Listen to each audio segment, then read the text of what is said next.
Hello, my love, and welcome to a new video. Today, I want to talk about hyper independence because I struggled with hyper independence myself, and it was really hard for me to trust other people and to allow other people to hold me in my emotions. And I just talked with a friend about that yesterday, and I know that many people struggle from that because we all have our childhood trauma when we had to deal with our emotions by ourselves. This is how hyperindependence is created. So for me, for example, in my childhood, when I would get angry or I would cry or I show any emotions, I would usually get sent to my room, or I would get even punished for emotions. So what you learn as a child, if that happens to you, is that you cannot trust other people with your emotions, that your emotions are wrong, and that you have to deal with your emotions by yourself. And in adulthood, that creates women or men who think they have to do everything by themselves. And I'm one of them. I am a recovering hyper independent. And yeah, my whole life I had the idea or the feeling that I really need to do everything by myself, that I cannot ask for help, especially in emotional matters. And that, yeah, when I had emotions come up, I would usually isolate myself because that's what I learned in childhood. So I created this coping mechanism that I would isolate myself when emotions came up. And I would be in my room and I would drown in my own emotions, and I wouldn't ask anyone for help, and I wouldn't let anyone see it or, allow them to hold me, which that was definitely not happening. And so yeah, in adulthood then, even when I was a teenager, it started. And when I became an adult, of course, I would not allow other people to hold me because I didn't trust other humans. And I'm sure if you click this video, you might experience or have experienced similar things. And if you did, then most likely the reason for that is that when you were a child, you had to deal with your emotions by yourself. And so, of course, this comes up then in friendships and romantic relationships, that we don't allow other people to hold space for us, which is so crucial in relationships. Like, it is so crucial for humans. We're a social species, so it is very crucial for us to have someone in our life that can hold space for us when we go through grief, when we go through sadness, when we go through anger, when we go through anything. And of course, it's important to learn how to process your emotions so you don't put everything on to other people, of course. However, there is a small line between holding space for yourself and being able to hold yourself and hyper independence. So now the question arises, how the heck can I deal with that hyper independence? How can I heal that wound? How can I learn to trust people again? And so if you watch any of my videos, I am very passionate about our inner child. So I do a lot of inner child healing, and that's how I completely changed my life. That's how I healed my depression, anxiety, eating disorder. I healed everything with my inner child, basically. Because our inner child holds trauma. When we are children, we are sponges. Our brain works in the imagination state, in the state where we learn. That's why children are way quicker to learn. And we soak up everything like a sponge. So the trauma that happens to us in childhood will affect the rest of our lives. So we have to go back to our childhood and revisit and heal those core trauma memories in order to heal our life, the wounds, so we can live a life that is fulfilling, where we don't have to struggle with these things anymore. And I myself have healed my depression, I've healed my eating disorder, I have healed anxiety, all with working with my inner child in meditation, also with embodiment practices, so somatic practices, releasing with the body. And so that's what I want to share with you. So what I did once I became aware, that's the first step. Like, we have to become aware what is happening, like what are the wounds within us, what do we need to kind of like work on or work with. And I realized, in especially my romantic relationships, also my friendships, that I did not trust other people to hold me in my emotions. So as I said before, when emotions came up, I would isolate myself and I would be with them by myself. And often also just drown in them. Like if you have depression or have suffered from depression, you know how it is. You're like laying in bed and you're just sad and you cannot get out. You don't contact anyone usually. And it's a very lonely state to be in. And so I really had to relearn how to let go of that hyper independence and how to trust people again. And so what I did was going back into my childhood memories and going back to those memories where I was punished for my emotions, where I was isolating myself when I cried, you know, like when you hear the sentence like don't cry or I give you something to cry about, you learn that your emotions are not welcome and that they're wrong. And we children cannot make a distinction between what I do is wrong and I am wrong. So if anything of these things happen to you in your childhood, usually you create a core belief that you think I am wrong and not what I did is wrong, which of course, like showing emotion is not wrong, but in our children brains, that's how it kind of plays out. So what I did was going back into hurtful memories, and there were actually several that came up. There were memories coming up with my mom and my dad. And memories came up where I was sent to my room when I was sad.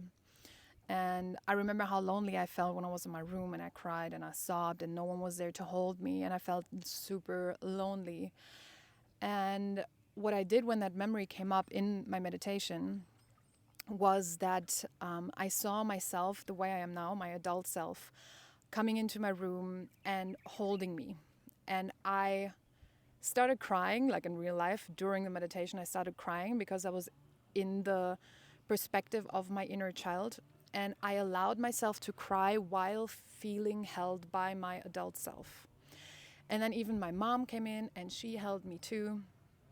And what this does, it is called reparenting. So that is a technique of healing trauma when we revisit old childhood memories and then we alter them in a way that is healing that memory. Even if that was not the way it happened, your brain does not know the difference. That's the beautiful thing.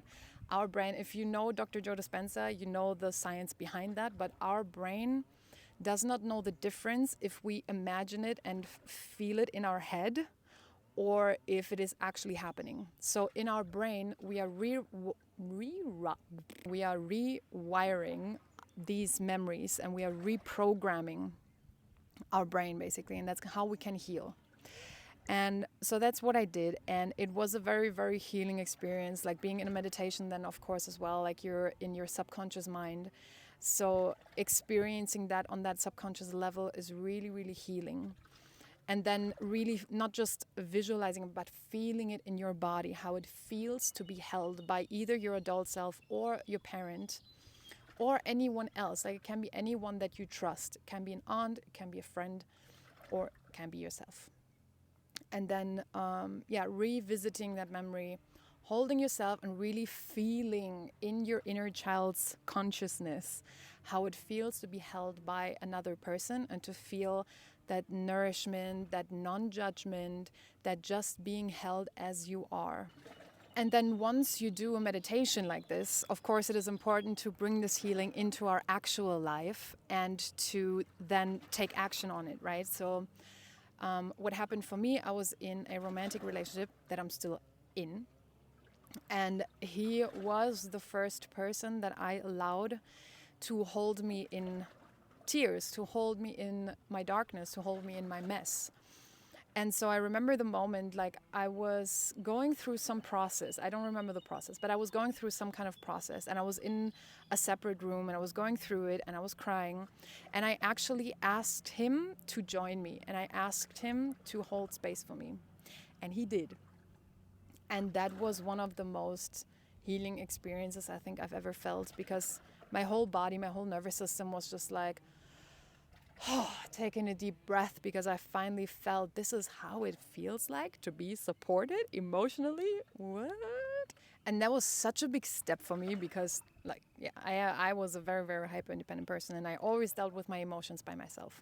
And so reaching out to someone in a moment where I cry and where I'm emotional, and reaching out to a person that I love and to allow them for the first time to hold me in that and also see me in that, because when you're hyper independent, there's also a lot of shame around that, right? Because in childhood you learn that emotions are bad, so there's a lot of shame around showing emotions in front of other people.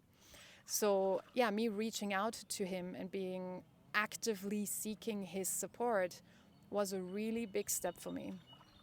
And this working with that memory made that possible for me, and it allowed me to allow him to hold me in that. So that is something that I really want to encourage you to do. If you are struggling with hyper independence, that you think you have to do everything by yourself, that you cannot trust anyone with your emotions, that you have to deal with everything by yourself, then I would really invite you, go into your subconscious mind, set up a meditative space, or set up a safe space, close your eyes, listen to binaural beats or to meditation music to get you into that subconscious state.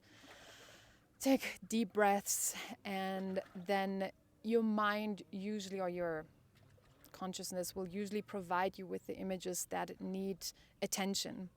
So if you go into meditation with the intention of, I would like to look at my hyper independence, and just go in with that intention, and that's it.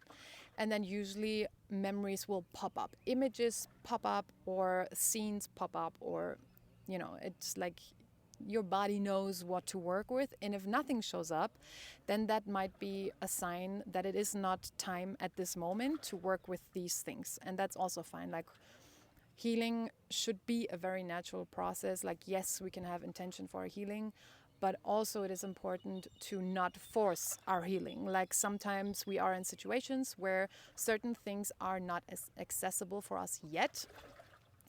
And so it is important to respect that and to be like, okay, if nothing comes up, it's not the time right now or the space.